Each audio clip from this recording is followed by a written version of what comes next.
Hey, from New Jersey, it's the SNL Nerds, the show where two comics from New Jersey nerd out about Saturday Night Live.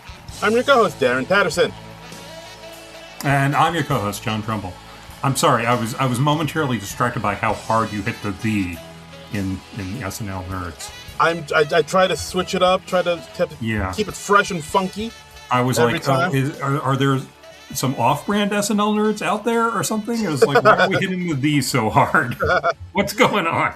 Yeah, it's like we're like the real Ghostbusters. You have to hit the just to differentiate from the other knockoffs. Right? We're not the Ghostbusters with the gorilla driving around based on the old Filmation cartoon.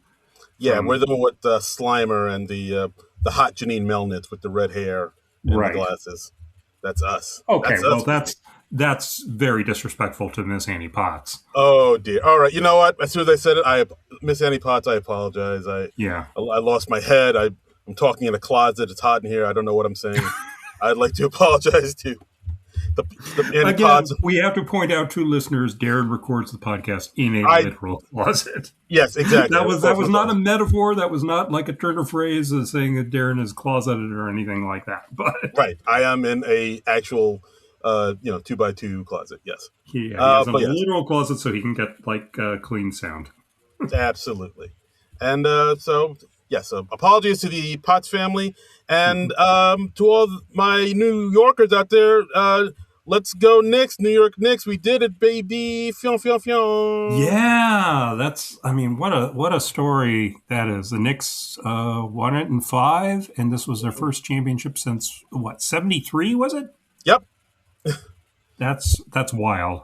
Yeah, the New York Knicks have been terrible for a long, long time. Like the last time they made it to the finals was in '99, and I remember that being a big deal back in the day. And then they lost then to the Spurs. And okay. So this was really like sort of unfinished business. This is payback. Okay. That's right. I'm like seeing clips of everybody in the city partying and having a good time, and they're playing Empire State of Mind, and I'm just like, I didn't even realize that song was as huge as it's become, apparently. Oh yeah, Empire. I remember that song. I know of that song, of course, but I was like, when did this become like one of the iconic New York songs? Okay, all right. It's kind of become that way throughout the years. I mean, like honestly, I've heard that a lot in like a lot of New York sporting events. They always play it at the end of the games. Any big event where that takes place in New York, like New Year's Eve or whatever, like they play Empire State of Mind quite a bit. It's slowly become like the new New York anthem. It's like that and Sinatra's New York, New York. Yeah, I guess we needed something else besides the Sinatra New York, New York, which only goes back to like the 70s. Really? That song was written for a film called New York, New York, and I think it was originally done by Liza Minnelli, maybe. Oh, and Liza with the Z? Covered it. Huh. I think I have that right. I don't know why. I've always thought that song was like from the 40s or 50s or something. It seems like it should be, but let me see. I'm gonna Google. So it is a theme song to the Martin Scorsese musical New York, New York, which came out in '77. It was composed by John Kander, lyrics by Fred Ebb.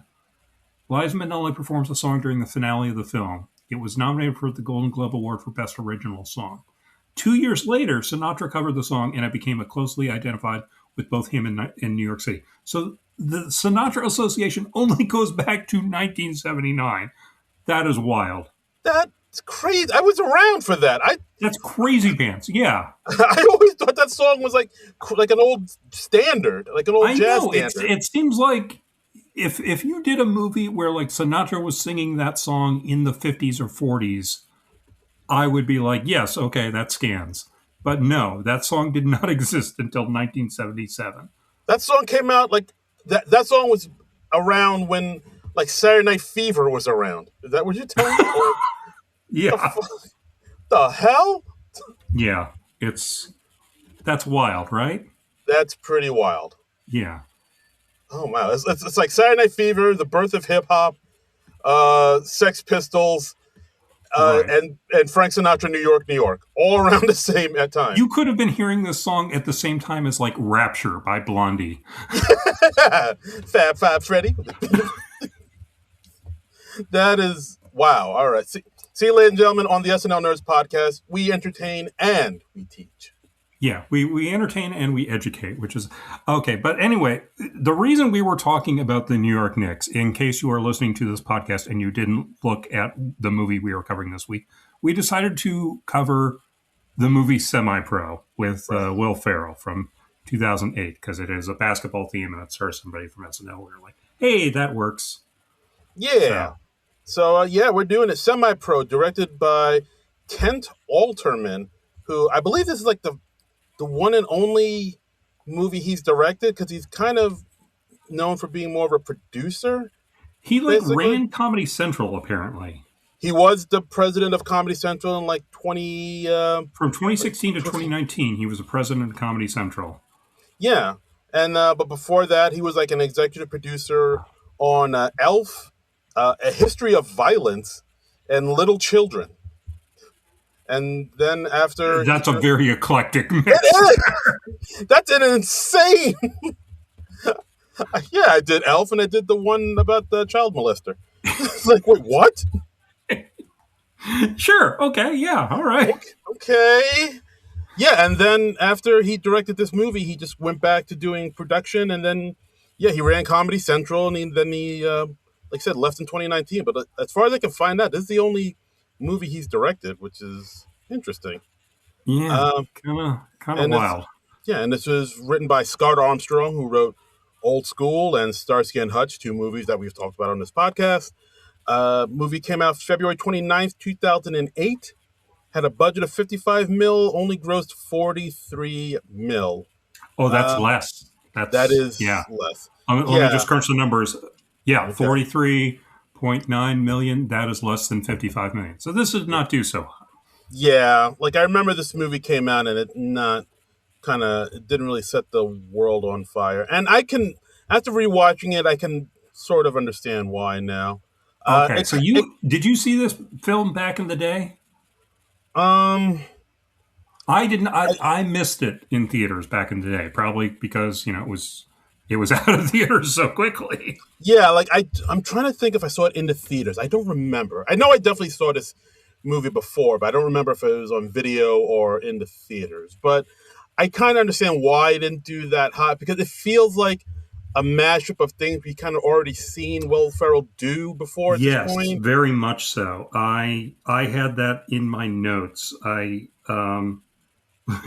was like, oh, so this is basically like Anchorman crossed with Talladega Nights. Yeah, pretty much. Like it had the 70s feel of Anchorman, had the Will Ferrell playing a sports figure like he did in Talladega Nights or in Blades of Glory. Skating movie. Yeah, Blades of Glory. Yeah, and it's just loud, over the top. I mean, he plays it a little differently than those other characters, but not that much differently. No, I mean, you know what you're getting. It's a Will Ferrell movie. It's a Will Ferrell sports comedy. By this point in his career, you kind of know what you're getting for your money. Yeah. So, and I mean, there's a few other things in this movie that we can talk about that I really didn't think worked that great, but we can get. There's lots of things in this movie. I was trying to be nice. Yeah, no, I'm not going to be that nice. I don't think. Good cop, bad cop. I didn't like this movie much. I was like, I was kind of disappointed. I was like, oh well, this will be like a fair to middling Will Ferrell comedy, and no, it is not very funny. This movie. Yeah, it has a lot of good people in it, so I don't know.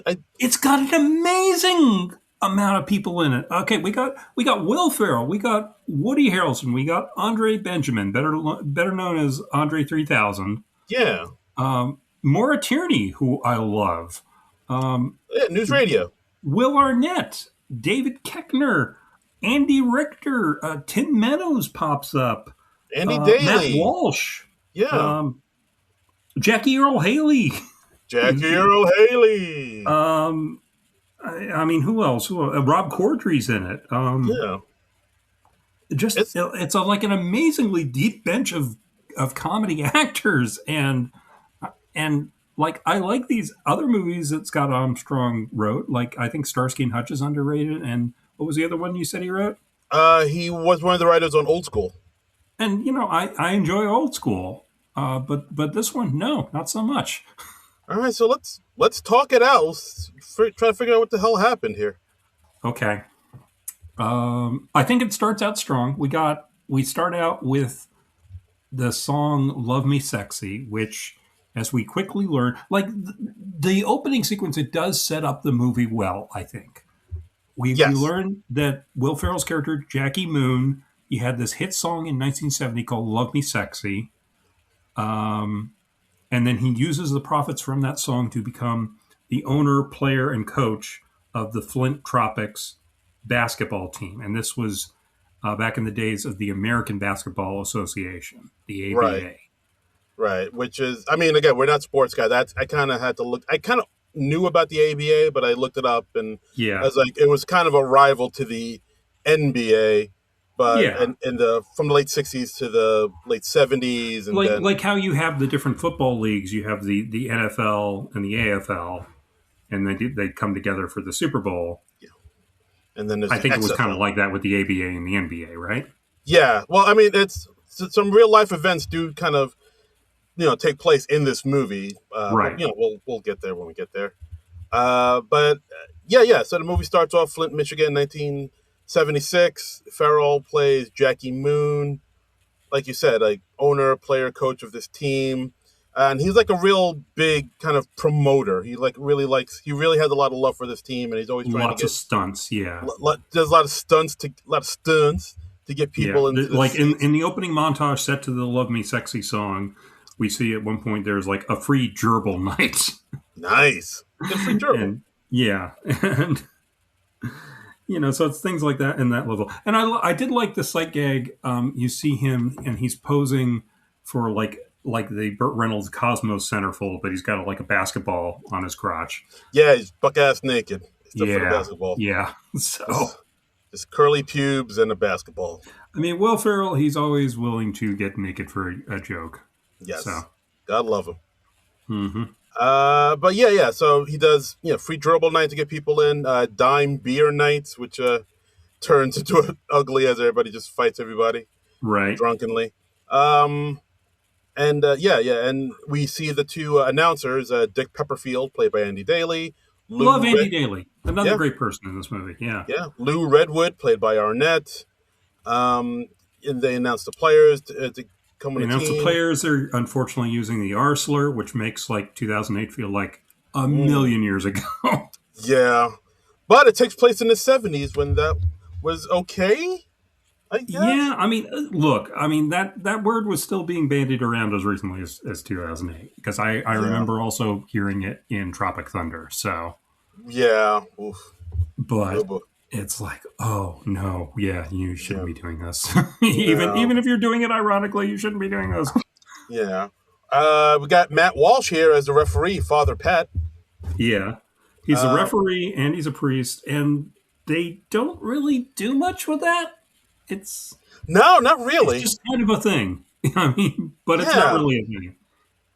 it's like, well, why make him a father? Why make him a priest or a preacher if you're not gonna Yeah, so do he's anything wearing with it? a referee shirt over, a clerical collar, and yeah, and it seems like it's a setup for something, but no, they don't really do anything. So it just seems like this incidental character detail that doesn't amount to anything. Yeah. So I don't know.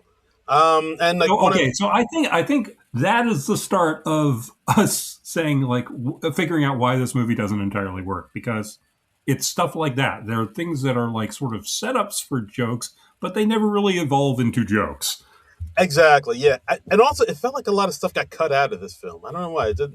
It felt like it Yeah, kind of there probably rushed. are a mess of deleted scenes. Yeah, maybe there's a better edit of this movie somewhere Yeah, in maybe. every shot. Who knows? Yeah. So But so I just watched it on streaming, so all I have to go on is what I saw on Amazon Prime. So indeed. I don't know. Yeah. You watch it on DVD from your library, you said. So are there any deleted scenes on the DVD you got? No, I didn't see any actually. Like, I'll go back and check, but I don't think they had Okay, any. well then fuck him. Yeah, fuck you. So yeah, so one of the stunts that Jackie has is he will give $10,000 away to anybody who could do a free throw shot from across the court, and Right. the person that comes down to do is this guy who calls himself Dukes, played by Jack Mm-hmm. Earl Haley. He's like kind Yeah. of long hair, shirtless, but he kind of nods off. He might be on the junk. Yeah. Um, so they give him the basketball and he actually makes the shot and Jackie He makes freaks a out. three throw shot from like the other side of the court. Yeah, It's not just from like half court. It's from like way ass back, and he makes it, and then Jackie Moon kind of confesses to somebody like, "Oh, I don't actually have the money to pay him. This was just a stunt. He wasn't supposed to make the basket." yeah. So he plays it off. He's like, "Oh, you've won this giant check for $10,000." So Right.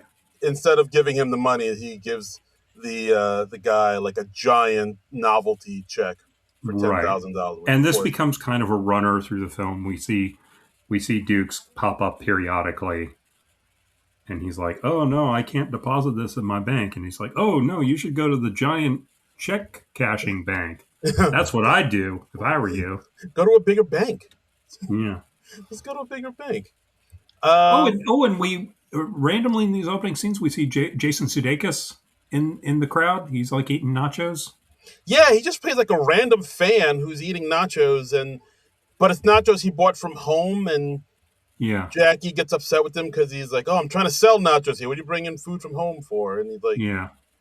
and it's like, And the crowds, like the stadium is not even half full. It's barely, yeah, yeah. So the Flint Tropics are not doing very well, and yeah, and honestly, yeah, and it's so weird. Like Sudeikis never comes back in the movie. It feels like he was visiting the set one day, and they were like, "Hey, Jason Sudeikis, do you want a cameo in the movie?" And he's like, "Yeah, sure. I'm not doing anything. Why not?" I got some time to kill, sure, All right, great. Here are these nachos. You're eating nachos. We'll do some improv around some nachos. and go. Yeah.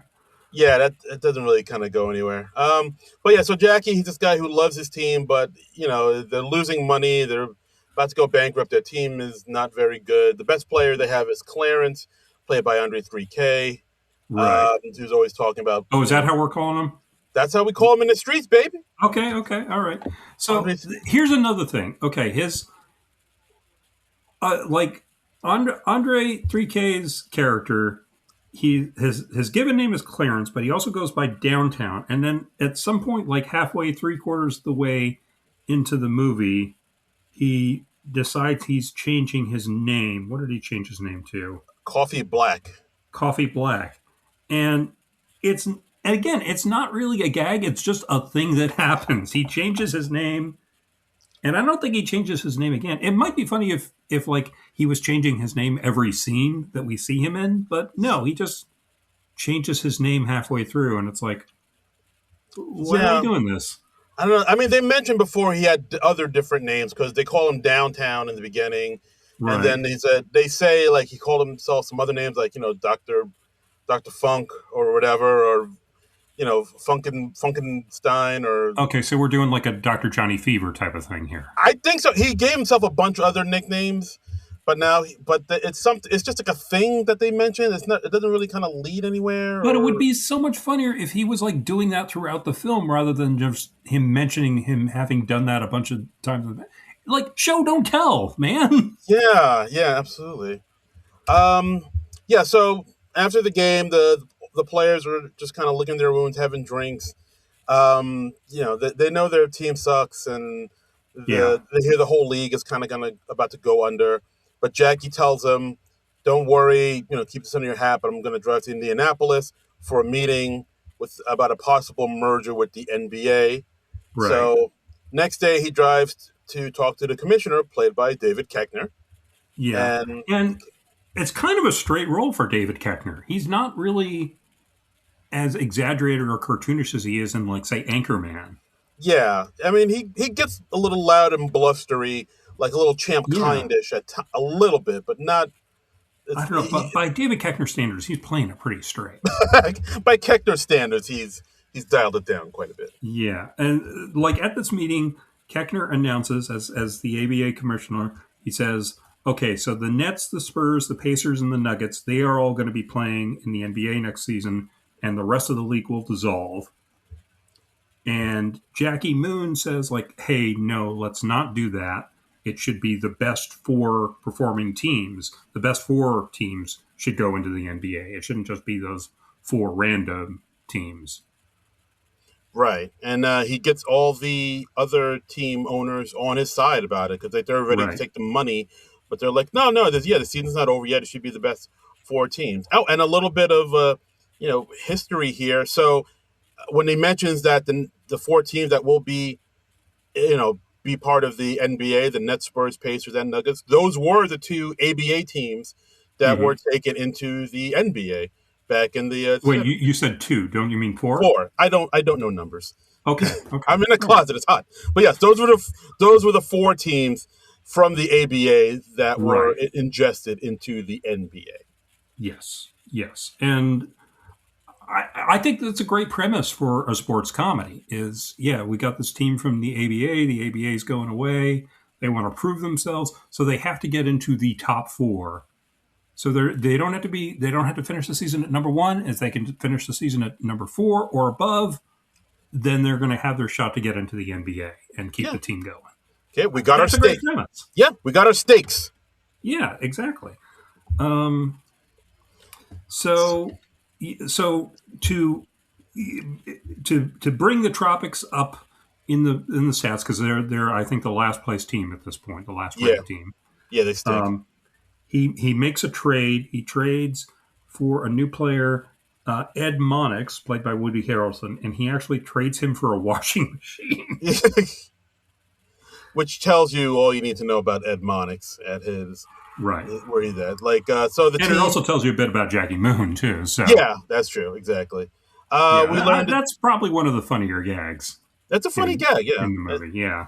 you got it for a washing machine. Like the team isn't too wild about him. They don't know about Monix and his reputation. Like they've all gotten into fights with him, and he's a drinker, and he's kind of a pretty much a has been. But he does Yeah. have a NBA championship ring. So Right. Because he was on the Celtics, I think it was. yes, he was when on the when Celtics. they took it all. Yeah, so he wears the ring as a like on a necklace. Right. But it emerges later in the film that he was sitting on the bench the whole season. So he didn't actually play in the championship team. But because he was part of the team, he still got So got the he still ring, got a maybe. ring. Yeah, like that's something Clarence kind of digs at him for. Yeah. There's like a little bit of tension between Monix and Clarence, but again, that's something that doesn't really that kind of goes away pretty quickly. It doesn't pay off in a big way. Yeah, No, they try to no. pay it off at the end, but it doesn't. Yeah, Yeah, it's weird. So much in this movie, it's like set up but no real payoff. yeah, and but yeah, so Jackie says, "Hey, welcome to the team, there, Monix. So if you see a possum, just try to kill it. It's not a pet." Yeah. Um, which Funny is line. Funny line. funny line. And then we go to what I think is the part of the movie that didn't really work for me at all. Is where Monix goes to see his old flame, Right. Lynn, played by Maura Tierney, who is shacked up with this guy Kyle, played by Rob Corddry. Yeah. And Yes. Yeah, it doesn't really work. I mean, first of all, I don't think Woody Harrelson and Maura Tierney had any particular chemistry together. not really, no. So it's not like you're rooting for them to get back together. You're just kind of like, oh, okay, I guess this is his old girlfriend. Well, all right. Yeah, they're he comes back and is like, "Hey, what if I told you I came back here to see you?" And Mhm. she kind of scoffs him off, and Yeah. of course, Monix knows that she's with. They never say if they're married or not, but No, they're very vague about it. And, yeah, I mean, it's Rob Corddry. And again, I like Rob Corddry. Loved him in Hot Tub Time Machine. I thought he was hilarious in that in particular. But, yeah. yeah. No, he's kind of wasted in this role. Yeah. He plays somebody who's like a huge fan of Ed Monix, and he's Right. he'll just do whatever he wants him to do because he's just like really likes him. And even though he sees that, he's Ed Monix is trying to win his wife back, he's like not jealous at all. He's actually like, Yeah, he's honor. like, "Oh, you're so awesome. Yeah, you Yeah, do whatever you want." And they do give you a payoff for that later on in the movie, I would say. yeah, yeah. I would say so. Let's see what else we got here. Oh, then we have the scene with the poker game with Jackie Moon and Hmm. Andy Richter. I think we forgot to mention he's in this movie too. Andy Richter, I mentioned him in passing. Yeah, Oh. he's what is he? Is he like one of the announcers, I or don't know. I think he's he's. there? He's occasionally getting on a microphone, and it's vague. Is this something we would know if we were more bigger basketball fans? I don't know. I think. I think he's just like Jackie's assistant. Okay. He kind of is like his guy Friday in a way. Yeah, let me That's what let me. that. I'm looking on the cast list on. Okay, he's the general manager for the Tropics. Oh, okay. Whoops. Okay, so he's below Will Ferrell because Will Ferrell's the owner, player, coach, and Andy Richter's the general manager. So Okay. All right. GM. okay, Got it. yeah, and Um, Andy Daly and Will Arnett are the play-by-play announcer and the color commentator for the Tropics. I yes, don't know and what the distinction is between those two things, but they're both guys on microphones reporting on the game. yeah, they announced the game while smoking and drinking, Yeah, and and because it's the '70s. yeah, yeah, And also, baby. according to this cast list, Rob Corddry is just Lynn's boyfriend, not her husband. But he is a Oh, diehard fan of Monarchs. okay. So that's all right. All right, that Yep. makes sense. Okay, and yeah, and here we have Tim Meadows who plays like somebody who has always wanted to be on the tropics, but he's not athletic at all, and we see him with a cast in his arm on his arm. And again, he only shows up in this one scene Yeah, and then just disappears for the rest of the movie. It's just just Tim Meadows. He's on. He's funny in the scene. He's with what he's given to do, and then he just fucks off for the rest of the film. yeah, it just It's weird. bounces. Kind of, yeah. And this is where we get the scene where they kind of play with the load, end up playing with the gun that they think is unloaded, but it Yeah. actually is loaded, and it ends up shooting Tim Meadows in the arm. Yeah. Well, Will Arnett is very offended when Tim Meadows calls him a jive turkey. Oh, that's right. And then he starts like swinging his gun around, his pistol around, and then it's like, oh, relax, this isn't loaded, and then everybody on the table has to grab the gun and do a little bit of do a mock insult and then pretend to shoot somebody, and this scene just goes on forever, man. It really meanders. Yeah, it. I'm trying to think why this doesn't pop. Like everybody in the scene is funny, so why doesn't Yeah, I this mean, we scene got so work? many funny people. I mean, we got Will Ferrell, we got Andy Richter, we got Tim Meadows, we got Andy Daly, we got Will Arnett. I mean, there's some very, very funny people in there. On paper, this should work. Why doesn't it work? Answer Yeah, me, John. I don't know. I'm looking at it and I'm just like, this scene really meanders. I feel like it's like this movie's equivalent of the poker scene in 40-Year-Old Virgin. Mm. And that scene that sets up the whole rest of the movie because it's a scene where the guys they find out that Steve Carell is actually a virgin, a 40-year-old virgin, let us Ah. say. Um, so See, so that's an important pivotal scene in the movie, and it's not really. It doesn't matter much because we've already decided about the ABA and them trying to go the whole season. So it's not really important plot wise. Maybe that's the problem.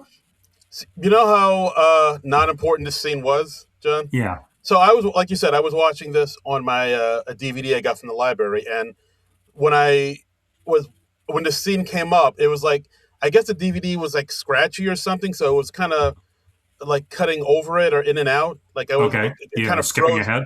Yeah, I was kind of frozen, and like I was trying to replay it, but I couldn't.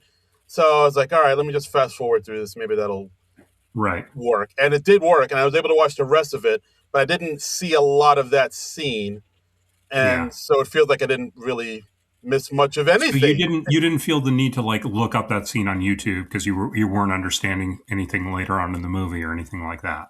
Nope, it seems like I missed that scene. I didn't miss anything at all.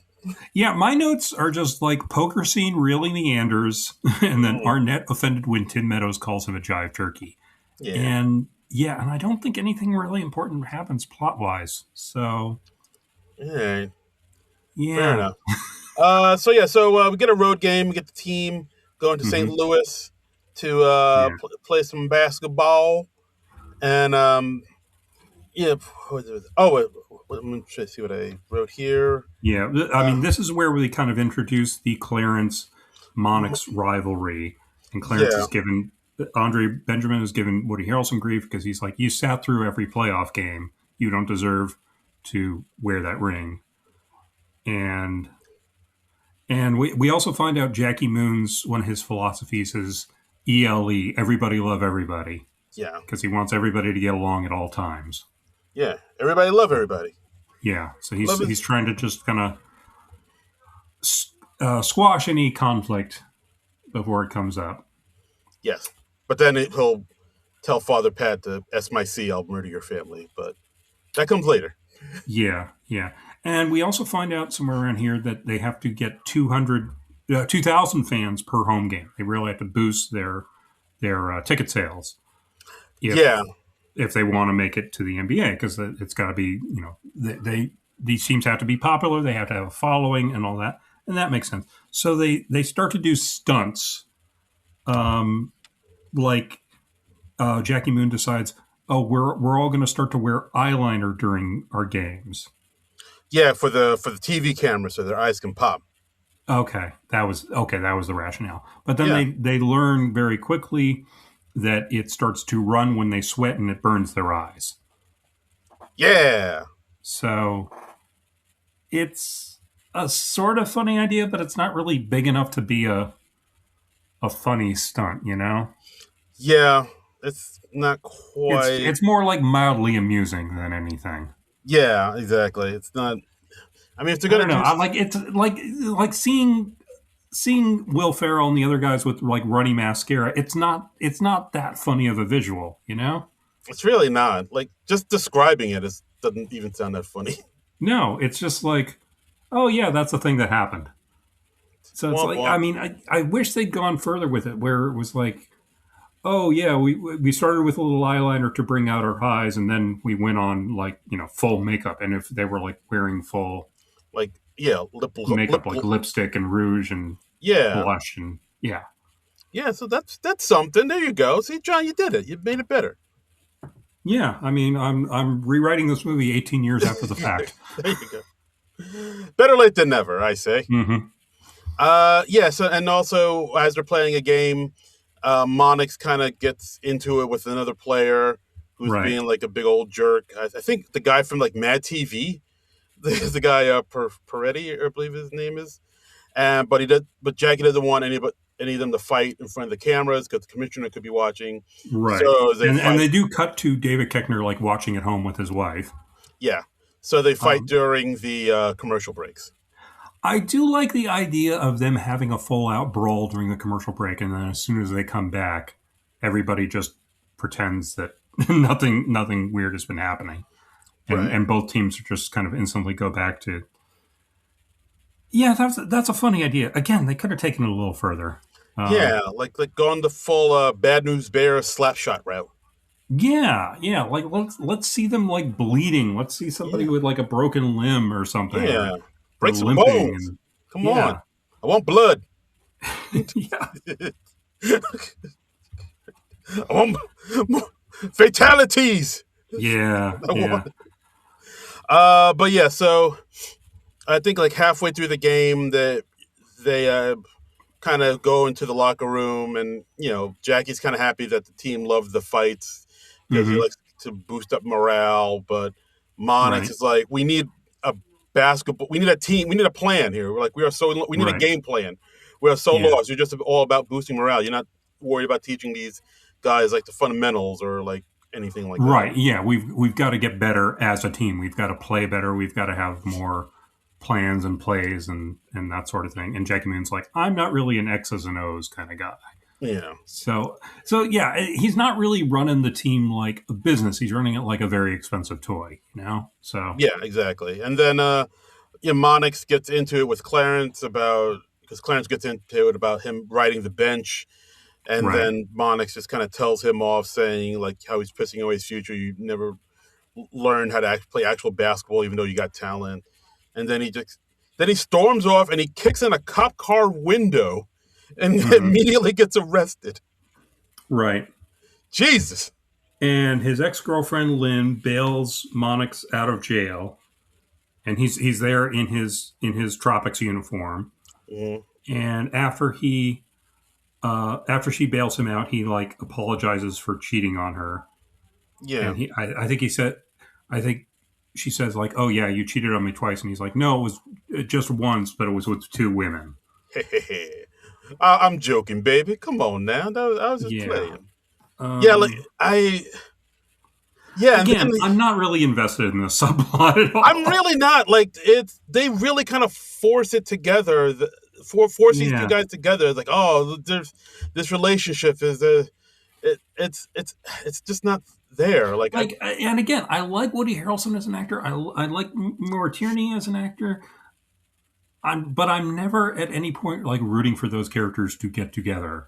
No. I never feel like, oh yeah, these two are good for each other. Like he brings out something good in her, she brings out something good in him.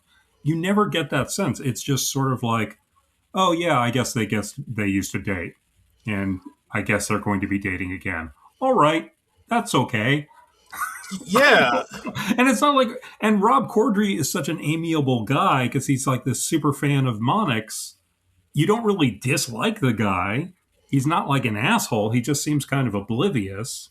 Yeah, there's no real tension or conflict. And yeah, then like Monix is making the moves on her again and she's kind of falling in for him again. It's like that felt really quick. Like a guy that like, broke up with you and left your life, and now it's the moment he says like, "Hey, let's get back together." You're kind of falling back to old patterns like that so quickly. It's a very wishy-washy subplot. Very much so. Yeah. It's perplexing in how half-assed this romance subplot is. Yeah. It sits upon itself. Yes. Okay, so the players come to Monix and they say like, "Hey, you've got to coach the team," and because Jackie just ain't doing it. We're not going to get anywhere with him coaching us. Yeah. And so they decide that Monix will be the defensive coordinator, and Jackie Moon will still be the head coach. I guess that's just so Jackie can kind of save face. Yeah, because he is good at being a promoter. He is good at like kind of getting people riled up and whatnot. Well, yeah, I mean, he comes up with stunts. That's his real thing. And Monix is going to be more of a hard ass with the team. He like forces the team to run the court until everybody pukes.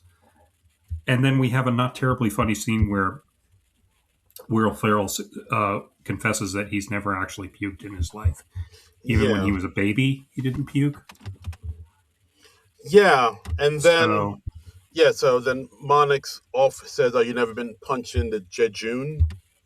Yeah. And then he punches him in the which is a part of the small intestine, I guess. And then he hits him so hard. He punches him in the stomach. Again, yeah. Not the funniest. Yeah, I mean, knee him in the balls or something. Come on. Yeah, exactly. That's always hilarious. And then like Will Ferrell kind of does this motion where he's about to throw up and about to throw up. And when he does throw up, we don't see it to throw up because the camera pulls back and cuts away to something else. So, but we're told he throws up. So we don't. Here is one interesting bit of trivia that I did read about this film. It says in the film, Jackie Moon says that he has never vomited before, not even as a baby. In reality, Will Ferrell suffered from pyloric stenosis, a condition that causes frequent vomiting as a baby. A scar on his upper right abdomen from the surgery he had to treat this condition appears in this and many other films.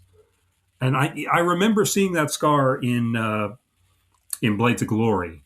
Like at one point he's like just lounging around in the kitchen and he's like, "Yeah, drink it all in." and you're just like, what is that going on around his midsection? Apparently it's a scar from that surgery. So when he was a baby, he threw up too much. It says frequent vomiting, yes. Yeah.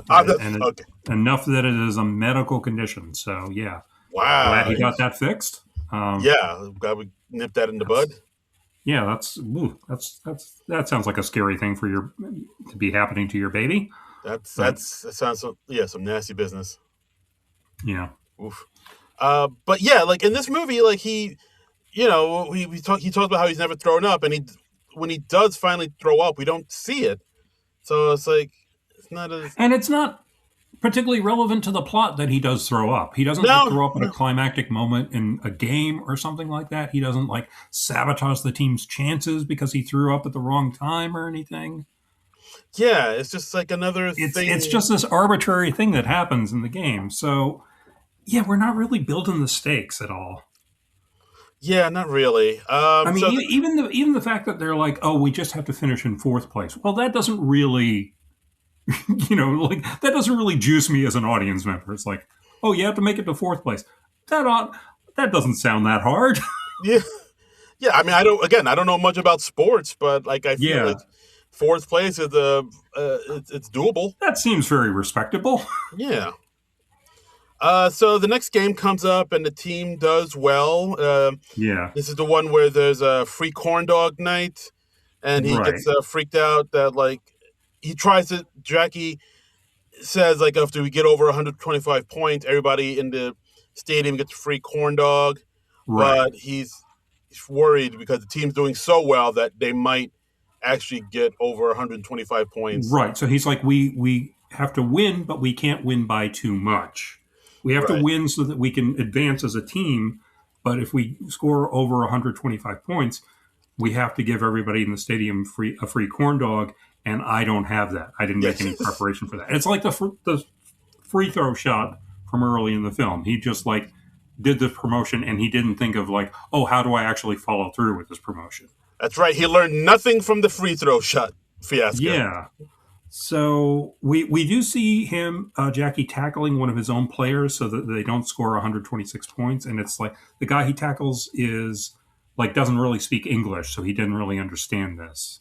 Oh, right. He's their player from like what Yugoslavia or something like that. Yeah, Russia, Yugoslavia, something like that. Yeah, Yeah, yeah, yeah. But yeah, even I feel like they should have done more with his character. Like the fact that he's doesn't really speak English. Like I felt like there was yeah. Like maybe something there, but nobody on the team is especially developed except for Jackie Moon, Woody Harrelson, and Andre Benjamin. So yeah, the three people on the cover of the movie poster. right, right. And, I mean, of course, those three are going to be the first among equals. But yeah, we only get a vague sense of the other guys on the team. So, Yeah, they're all just Afro number one, Afro number yeah, two. they're there. They're And, there. like a few white guys floating around. You're just Yeah, like, oh, yeah, there's that white guy who's got kind of a bowl cut. I yeah, wonder far what out. his deal is. Okay, well, Yeah, seems to be doing all right.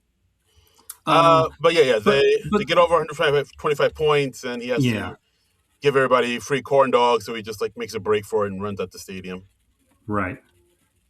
And that's it. The end. Yeah, that's how that That's it. resolves. And we get like the sports montage because we're at the sort of midpoint of the movie. The Tropics, they move out of last place. They win 5 games in a row, so they're doing better and better and better. And let's see, at this point in my notes, I have this movie is remarkably unfunny. Yeah, it really is. Because then we get to the point where I think you mentioned where Hmm. Monix goes to Lynn, and Yeah, and then he asks her to marry him, and yeah, even though she's like, oh, we haven't been on any dates and I have a boyfriend, and you're just asking me to marry you, yeah. and Again, it feels very arbitrary. yeah, it's like it felt like there should have been more scenes with them slowly rekindling their romance or like reigniting the spark. Yeah, But but you never feel a spark between them, so no, it's they really. never do. And then we cut to this utterly strange scene where they are having sex on the couch. Yeah, so Lynn is like just sort of on top of Monix, and Yeah, then Rob Corddry's character comes home, and he realizes he walks in on them having sex, and he's such a big fan of Monix, he's just like, "Hey, all right, okay, my girl's sleeping with my favorite sports star," and he just kind of sits down to watch. yeah, like Cuck style. Yeah, and he's enjoying it so much he actually like really starts enjoying it. Um, Yeah, then Monix gets freaked out. It's like, hey, that's not cool, man. And it's like, yeah, Monix, you're sleeping with another man's girlfriend. You that's not cool either.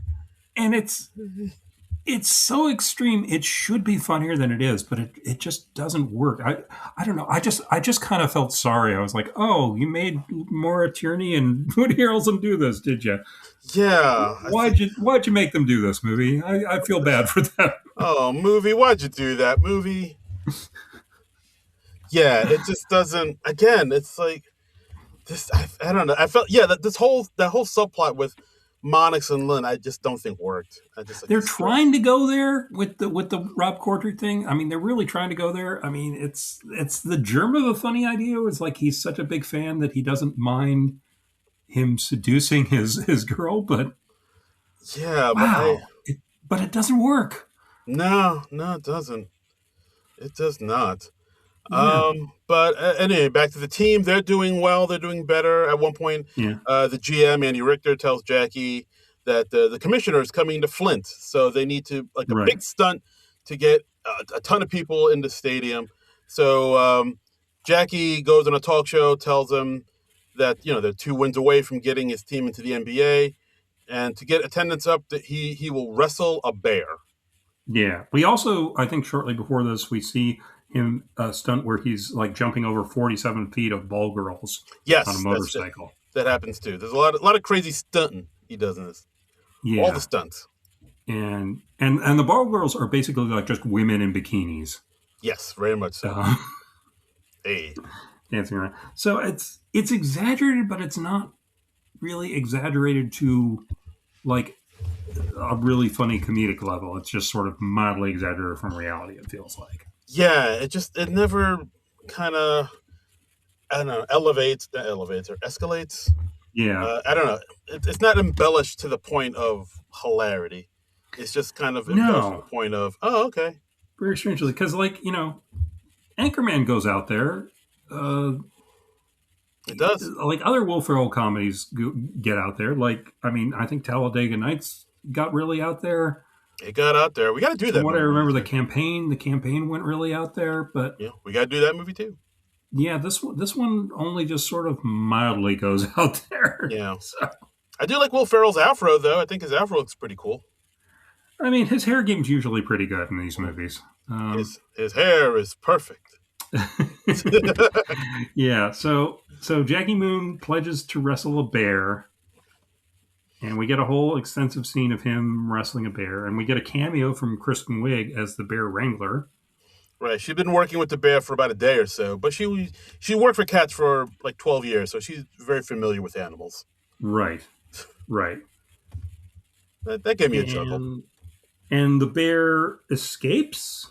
Yeah, because like basically he's like kind of playing with the bear, but it's like a smallish bear, so it doesn't do much. So he gets more and more confident. So he kind of like Right, smacks the bear around a little bit, and then the bear just straight up mauls him. Then the Andy Richter goes in to save him. The bear pushes Andy to the side and leaves the cage and is just walking around the arena. And like, yeah, they basically let a live bear loose into a stadium. right, and they're advising everyone to flee and panic, and people are running away. We see like some people in wheelchairs wheeling Right. out, trying to clear. Here's the problem. I watched this movie like less than 24 hours ago. I still only vaguely remember this scene. Really? This Oh, this should be like one of the comedic highlights of the movie, and it somehow just doesn't. Yeah, yeah. I mean, I remember. it's not as funny as it should be somehow, Yeah, and I I remember. can't entirely put my finger on what exactly is wrong, but yeah, Yeah, I mean, it was funny when Jackie was screaming, "No refunds, no refunds," yeah, as the whole melee of people run around, and then the commissioner David Kessler just kind of casually strolls in to the arena as if pandemonium isn't happening around him, and then right. they just cut to another scene where the commissioner is like, "Oh, I need to talk to Jackie and the rest of your team." Right. And they say like, oh, here's the problem: is Flint is not enough of a big media market to make it to the NBA, Right. They, which makes sense because yeah, yeah. Flint isn't one of those big cities. He's like Michael Moore is going to make a movie about you in like about 15 years, and But until yeah, then, things are not looking good. And but yeah, enjoy that drinking water while you can, Pike. oh damn, too soon. Too soon. But I yeah, am a sucker for like people in movies like inexplicably knowing the future. yeah. I Like remember. you remember in the Starsky and Hutch movie where Patton Oswalt plays a DJ and he like just has knowledge of the future and it's never explained. Uh, yeah. Where Oh, like right. Yeah. where Ben Stiller's like doing the dances and he's like, oh, all the way from the future of the 1980s, he's doing the moonwalk and stuff like that. And it's like, I love that. I love that Nice. like people in period movies have knowledge of the future. I We could have done some of that. Could have done some of that. I feel like they did at one point. Like Did they? there was Okay. one point where the announcers, Andy Daly and Uh huh. Will Arnett, Will are Arnett. talking. Yeah, and then they're talking about things that scare them. I think Will Arnett said Andy Daly was scared of like the youngest Jackson 5 Oh member. yes, yes, he does. He does say like the youngest member of the Jackson Five is very creepy. Yeah, Yeah, he said like, mark my word, there's something creepy about him. And so I thought that yeah. was like a gentle nod of like knowing the What year did future. Michael Jackson die? Like 2009 or so? Ooh, um, was it '09? I should, Yeah, I want to say '09. as a black man, I should know this. Yeah, I I think it mean, was a. let's see. Yep, June 2009. Uh, Boom, nailed it. Damn, son. Damn. I, homie, you got that. You got that. Okay. All right. I knew it. The black man didn't. Oh Just knowing boy. that for the record. All right, fine. You are Have down. you seen that Michael Jackson biopic? By the way. No, I've heard too many people say like a big fluff piece, and it's Yeah, like I that's don't what know. it sounded like. Because Yeah, like they, I think it stops in like '88 before yeah. any of the bef- scandals Before shit goes. break. So. Yeah, like I think it. Yeah, I think it goes up to bad, or Hmm. maybe even before bad. But yeah, like you know all the. It basically whatever the Jackson family wants you to know and wants you to hear, that's in this Right. movie. All the Yeah. other tabloidy stuff, And it ain't. apparently it's doing very well for itself. So I guess that's Eh, what people want to see. So people want to hear the story they want to hear. yeah, when they just want to hear the reassuring legend, not Yep. Yeah. any hint of the actual truth. Yeah.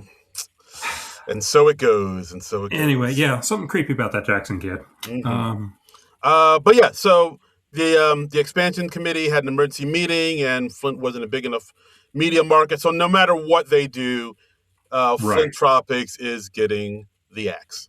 They are not going to be one of the teams that moves on to the NBA, even if Right. they like finish the season first. Right. So yeah, So it's all for naught. yeah. And around this point in the movie, Jackie also confesses that he stole the song "Love Me Sexy" from his mom before she died.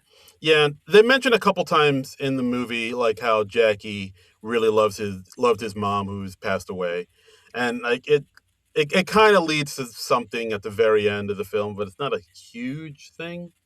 Well, also it's like okay, he confesses that he stole the song from his mom before she died, and I'm just like, I was like, honestly, is that bad? I mean, she was dead; she wasn't going to do anything with the song, so why the I hell can't you do? Yeah, you can Why the hell can't you make that a hit song? yeah put a dedication in, you're good.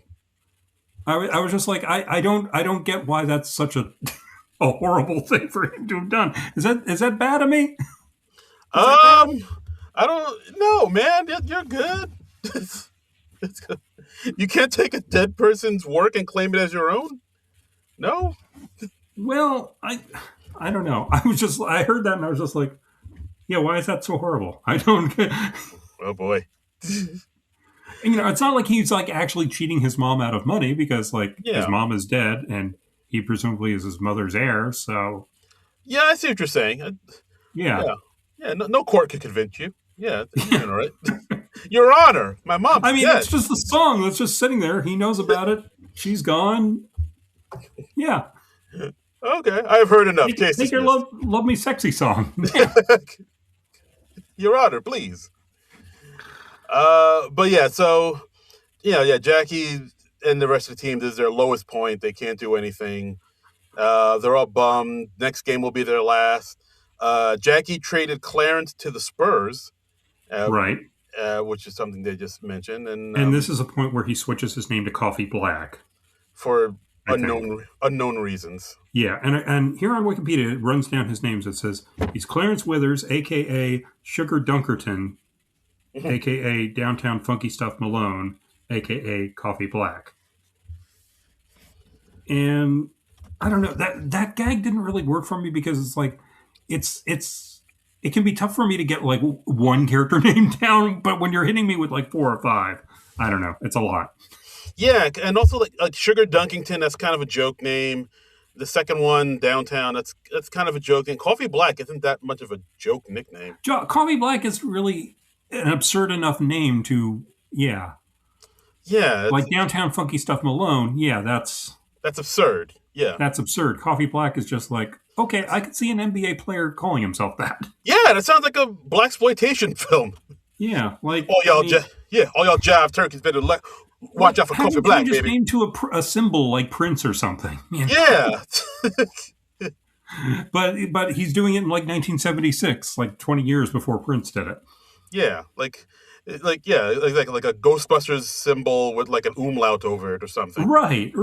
So didn't it eventually come out that like Prince was only doing that to get out of his record contract? Yes, it was. Yeah, Yeah. But really he couldn't admit it at the time because, yeah. Yeah, and that was a whole. That was a rough time for Prince. That story's wild. So wild. So we see all the team's members are kind of bummed, trying to figure out their lives. The GM Andy Rick is walking down the street, gets attacked by a bear. Right. Do we see Clarence and Monix at a bar, kind of reconciling? Yeah. Oh, sorry, where I was mildly unpleasant to you before. Hey, man. Sorry, I was mildly unpleasant to you before. Man, you're all right. I mean, that's what they're feuding as too. Like I feel like I don't think they ever come to blows or anything like that. No, it's just like they blow up at each other once, and then it's all good. It's like, hey, you were on the bench the whole season. You don't deserve that ring. Why okay. you? I'll give you a knuckle sandwich there, kiddo. Yeah. Oh. But yeah, then Monix finds Jackie lying in a dumpster. Tells him thanks for helping him find basketball again. Mm-hmm. They call the entire team for a meeting for like one big final goodbye. Monix gives one big speech, saying, "Hey, we made it our mission to make it to 4th place. We can still do it. This will be like the last real game of basketball any of us are ever going to play. So let's do this for us. Let's get to 4th place. Hoorah! Let's make it happen, Captain." And then he gets the people going. Then we cut to like a press conference scene where Jackie tells reporters that they're going to play the Spurs for the Flint, Michigan Mega Bowl, which they never quite explain what is that. Well, I mean, it's like a big trophy. He has a line where he's like, "Oh, there are going to be like 3 notable things in history," and it's like this, and Mega Bowl. Yeah. We see Ed Helms pop up as one of the reporters. Ed Helms randomly pops up. Yep. So there's that. And so then we get to the final game. Tropics against the Spurs. Spurs are dominating in the first half. The Spurs coach, played by Ian Roberts, one of the founders of the UCB, yes. He wants to put Clarence in. Another random comedy person, like popping up for one scene or two. Yeah, but he doesn't have any funny scenes. He's playing it straight. Yeah. But yeah, he wants Clarence to go in, but Clarence says, "Oh, can't do it. I got back spasms. I got bone spurs." Yeah. There's one cool scene I liked where they cut to the crowd and they show Dukes again with the sign saying, "I want my money," as he's like nodding off to himself in the audience. Right. I was like, oh, that's a cute little visual gag. So first half, the team is doing super poorly. They suck. And at one point, Petrelli, the mean rival basketball player, who's the guy from Mad TV, whose name escapes me, he knocks out Jackie, like to the point that he has to be carried off the court. Yeah, Jackie's injured. Yeah, but they don't have a stretcher because Jackie sold it, so the players have to carry him off. Right. And they're Clarence, and as they're carrying him off, the play-by-play announcer Andy Daly is saying like, "Oh yeah, they're doing a very bad job of keeping him immobile." Yeah, his body's moving all over the place. Um, Yeah, Clarence sees this and he abandons the Spurs because he has to go to his team. right. So He's like, "I'm going to walk over to the tropics. You guys are going to lose to the Knicks in 2026 anyway. yeah, So nobody cares. Nobody likes you. yeah, Stupid San Antonio Spurs. stupid Puh. Spurs. Puh, Spurs, whatever. It's not even the Yeah. coolest part of a. Spurs, what are you? Yeah. Ooh, your decorations on boots. Okay. It's not even the coolest part of a Cowboys uniform. Right. It's all about the chaps. We all know that. It's all about the chaps, baby. It's all about them chaps, baby. Come on. So while Jackie's injured, he like has this vision of his mother in heaven, and she forgives him for the whole song thing, which, in my opinion, wasn't all that big of a deal to begin with. And we should also mention Jackie Moon's mom, Patti LaBelle. Oh, right. Yes. Yes. His mom's Patti LaBelle. Yeah. Is there any sort of setup to that, to his mom being Patti LaBelle? We don't like see a picture of her beforehand or anything, or No, they don't really make any reference to Jackie Moon being biracial, do they? no. I mean, he has the afro, so maybe that's it. Oh, okay, but yeah, but it was like 1976. Lots of dudes had fro type hairstyles. He had a good sense of style. Maybe that's it. Okay, all right. He's a slick No, I was dresser. just like, oh, okay, that's interesting. That's okay. I think that was just like a Did big they gag. say his mom was black? I don't remember them saying that, but yeah, No, I think I no. was sort of tuning out by this point. Yeah, no, I don't think they did because it's funnier just to have his mom there and be like, oh, is that Lady Marmalade? Yeah, What the fuck is this? I guess they were just going for the shock value. Okay, Yeah, so his mom's a black lady. That's crazy. what? What? Say what? What will they think of next? Yeah. So the mom tells him something that he should repeat to the team. Right. He wakes up. Clarence is with them. And Yeah. Jackie says, "Hey, my mom told me about this thing called the alley oop, and if we use it in the game, we're gonna win." So the team is like, "All right, let's do this alley oop thing." Yeah. And yeah, and for those that would know, the alley oop, it's a move basically where a player tosses a basketball to another player. The player jumps in the air, slam dunks, bam, the basketball through the hoop, which is something we see quite a bit now, but back in the 70s, revolutionary. Yeah. Like to the point so it's where just like you toss the ball up and then somebody else like goes in and takes it home.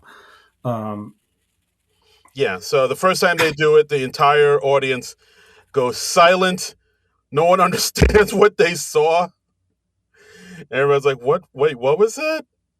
I guess they scored 2 points.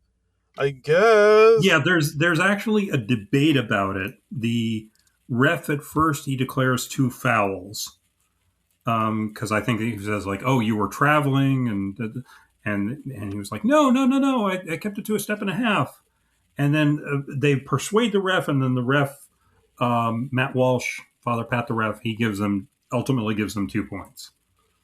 Right.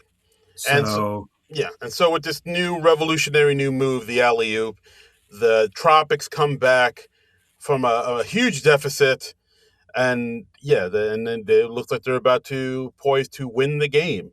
Except for the point where the Spurs catch on to this alley oop, so they try to block Clarence more and more. So with the last Clarence he's full out playing for the Tropics now. Yeah. He has switched teams mid game.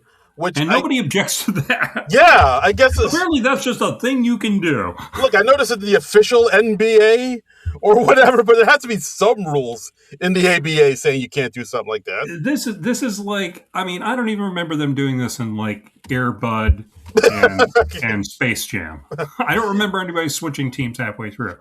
Now, admittedly, I barely remember Space Jam from when we did it on this podcast, and I've never watched any of the Air Bud movies. But I know in the Air Bud movies, they say there ain't no rule that says a dog can't play basketball. Yeah. Wait, And dude, I feel like there's got to be a rule that players can't switch teams halfway through a playoff game. I whatever. feel like that's got to be a rule. That's got to be a violation of some rule somewhere. But nope, Clarence just straight up switches uniforms and everything. The whole 9 yards. And everybody's just like, "Yep, that's cool." It's cool, baby. Wait, oh, we're doing this alley-oop thing. Oh no, that's a foul. No. Wait, you mentioned Space. Did we do Space Jam? I don't think we ever did. We did Space Jam when the new one came out, right? Did we? I don't think so. Who's in Space Jam? Oh yeah, Bill Murray's in Space Jam. Maybe we did. Well, yeah. Why would I have ever watched Space Jam if it wasn't for this podcast? I don't know. Why would I ever sit down in 2025 or 2026 and then let me watch this movie Space Jam? I'm going to look it up. What episode that was? I'm looking it up right now. We did. Yeah, my mistake. That was episode 147. So yeah, that was a while back. That was a ways away. That was but it was when the sequel was coming out. I remember that. Yeah. Okay, all right, very good, fair enough. I stand corrected. I stand down. I thought I was the only one who forgot which movies we did and which ones we didn't. No, that one slipped through my crack. So if you want to hear if you're enjoying our basketball commentary on this episode, and you're like, hey, what did these guys think about Space Jam? Never having seen it back in 1996. Well, check out episode 147, folks. Mm-hmm.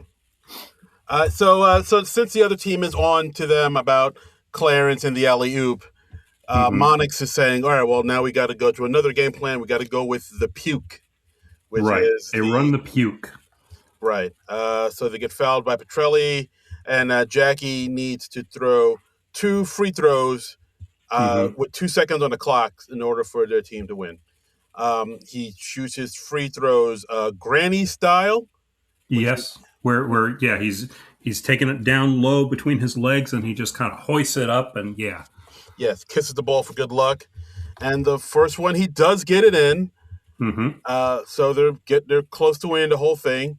Right. Second and then toss, he misses the second free throw. Right. But Monix runs up, jumps up, slams the ball in. Oh my God, do you believe in miracles? They win. Fourth place. They win the Mega Bowl. They make 4th place. Yeah. So. Yeah, the crowd runs out, celebrates, flip over some cop cars. Mm-hmm. The Spurs coach offers Clarence a spot back on his team. No consequences for abandoning the Spurs halfway through the final playoff game. Nope, not at all. And playing for the opposition team. He's just like, oh, I can't stay mad at you, Andre 3000. Hey ya. Hey ya. That song is undeniable, my friend. Love me some sugar. I am your neighbor. Yeah. Also, you inspired a really great Key and Peele sketch. So, Oh, right. Absolutely. That too. Monix and Lynn kiss on the court. Kyle looks on and kisses and does like a little fist pump. Yeah. And the commissioner... Yeah, not as funny as it should be. It's not. That whole subplot is just like whatever. It's just so head-scratching. It's a perplexing romantic subplot. I don't get what... Maybe it would have worked with different casting or something. I don't know. Why now? Why? I like this, but why now? Why now? Exactly. And the commissioner, David Kickner, walks up to Jackie and says, hey, you're a hell of a promoter. I want you to work with me at the NBA. And, and he says, yeah, as long as I'm alive, you and your GM will have a job. And then immediately he gets attacked by the bear. Immediately mauled by a bear. That was funny. I did enjoy that. I liked the abruptness of that. And I liked it, because the bear escaped earlier in the film, they had a payback later on. We needed more of that. We needed more setups to pay off in this thing. Yeah, that would have been nice. And then it just ends with everybody running because the bear is loose. Right. And then we have a post-credits thing or a mid-credits thing where Dukes finally gets his money from the NBA buyout. Yeah. He gets his $10,000. Yeah, and then that's pretty much it. Yay! Yay! Yeah. I don't, This this movie, it is a thing that exists.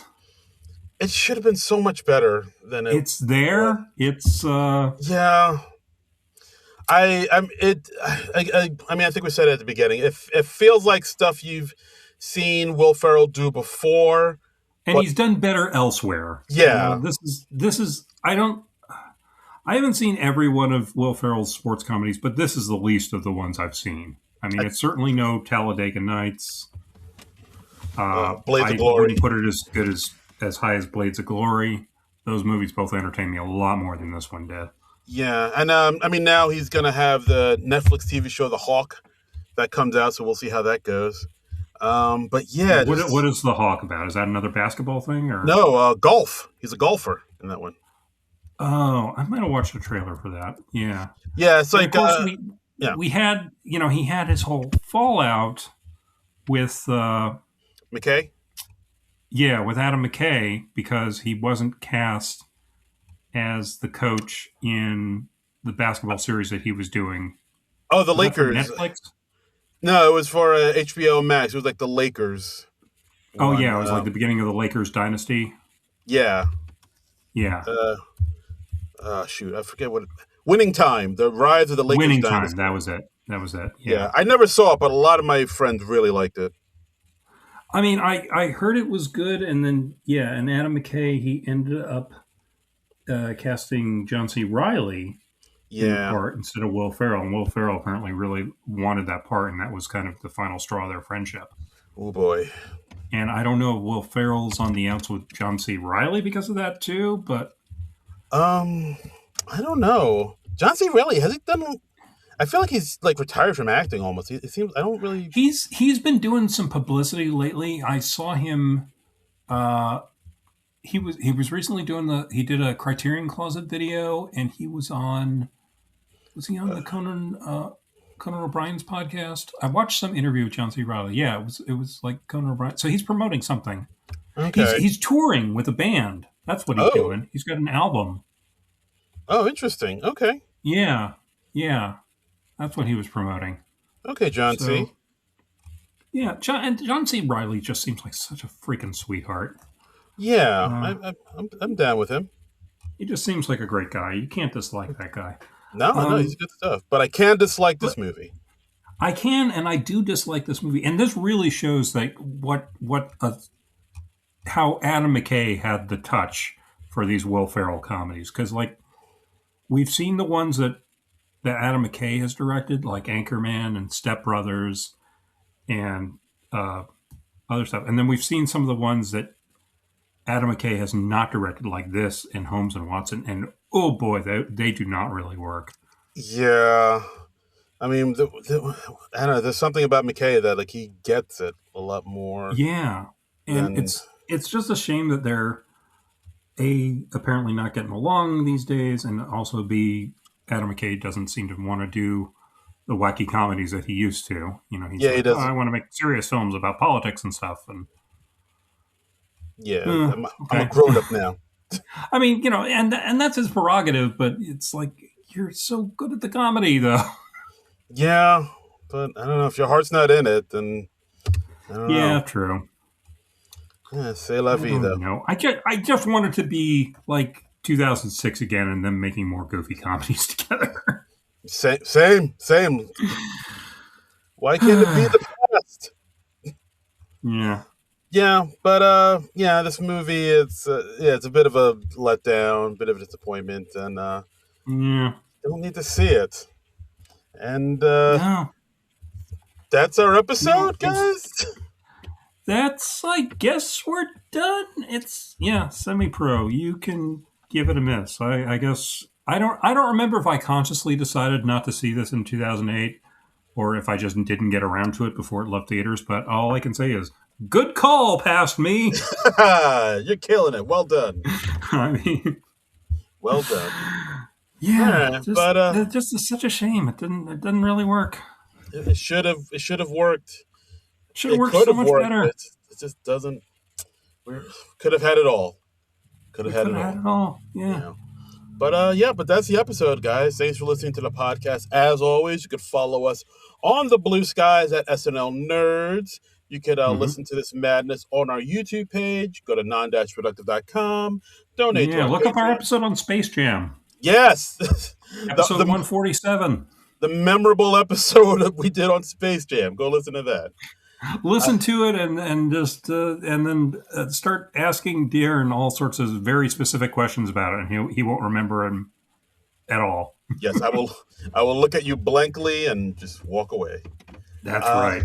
So yeah, non-productive.com. And as always, you can follow me on all the socials at Darren Credible, DARAN Credible. And you can follow me on all the socials at Trumbull Comic. That's TRUMBULL and the word comic. And so that's it for this week. Semi-pro. Semi-pro. Yeah. But we're going to do some other stuff this summer. We're going to do some bigger, better stuff this summer. If you have any recommendations of stuff we could do, movies, TV shows, specials, and the like, drop us a line. Let us know what you think. We take all your quite seriously. Suggestions. That's the word. Thank you. That's the word. Yeah. That's the ticket. Take all the suggestions quite seriously. Yeah, but probably if you recommend a movie, that's a better shot than a TV show because it takes a long time to go through a whole TV show. Right. And so TV shows and specials. We'll cut it off to that. Yeah. Yeah. Oh, wait, no, I mean movies and specials, not TV shows. Movies and specials. Yeah. Right. TV shows. Yeah. Nothing against TV shows. It just takes a long time to watch them. Yeah. So movies and specials. Yes. Indeed. Yes. Done yeah, that'll be good. So we're open to suggestions. We got most of the summer to go. So, SNL is not going to be back till like September, October, something like that. So let us know what you want to hear us cover in the last few months of summer. Let us know. Yeah, as long as we haven't done it before, we're up for it, baby. Indeed. Absolutely. It just has to be like a movie starring an SNL alum. That's all we ask. And, one we haven't watched for the podcast before. That's right. That's all. It's all we ask. It's easy as possible. That's your homework assignment. Check out the archives. Deep dive. Be like, hey, this was a great episode that they did. What's another great episode they could do? What's a movie they could do? I want to see them do like Zoolander or Mystery Men or The Hangover or Hot Tub Time Machine. Those all star SNL alums. Why don't they do one of those movies? Don't they like me? don't they like me? I just want to be loved. That's so wrong. Exactly.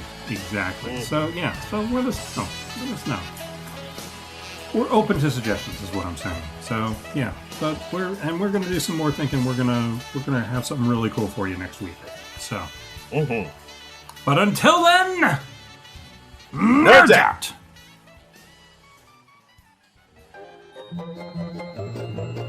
This has been a non-productive media presentation. Executive producer Frank Hablawi. This program and many others like it on the Non-Productive Network is distributed under a Creative Commons Attribution Non-Commercial No Derivatives license. Please share it, but ask before trying to change it or sell it. For more information, visit non-productive.com.